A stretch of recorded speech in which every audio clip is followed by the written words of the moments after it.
J'ai besoin de vous, a lancé Nicolas Sarkozy devant plusieurs dizaines de milliers de personnes rassemblées au grand meeting de Villepinte. J'ai appris, il l'a prononcé 3, 4, 5 fois. J'ai compris aussi, il a dit. J'ai appris, j'ai compris,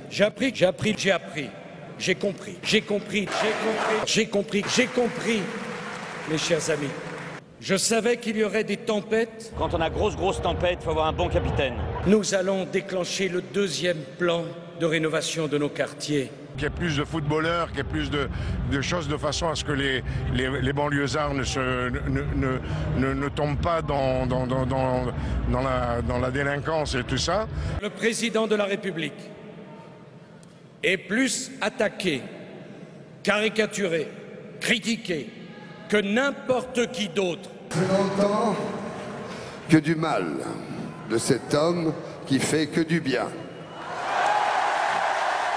Vous avez vu le monde qu'il y avait pour l'applaudir dans ce meeting. Ce meeting s'est donc déroulé devant plusieurs dizaines de milliers de participants. Un meeting rassemblant plus de 30 000 personnes. On attendait 50, 60 000 personnes aujourd'hui à Villepinte. Jean-François Copé a parlé cet après-midi de 70 000 personnes. 80 000 personnes venues de toute la France. Il semble qu'on soit plutôt autour de 80 000.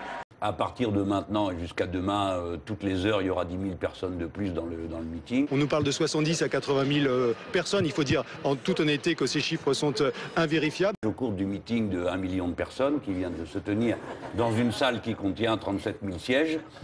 Dépenser des millions et des millions d'euros pour, au fond, faire passer un message qui aurait pu passer vraiment de la même manière à moindre frais. François Bayrou dit c'est indécent de dépenser, alors il n'a pas le chiffre, nous non plus, 3, 4, 5 millions d'euros. C'est indécent quand les Français souffrent. Qu'est-ce que vous lui répondez?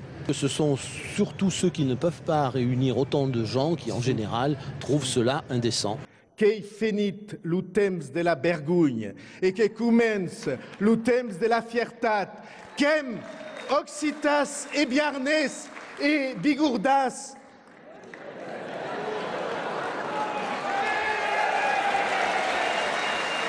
Eh bien, tout d'un coup, ils sont découverts qu'il y avait des riches. Et après que vous ayez entendu François Hollande dire que la finance n'avait pas de visage, tout d'un coup, il a trouvé leur adresse.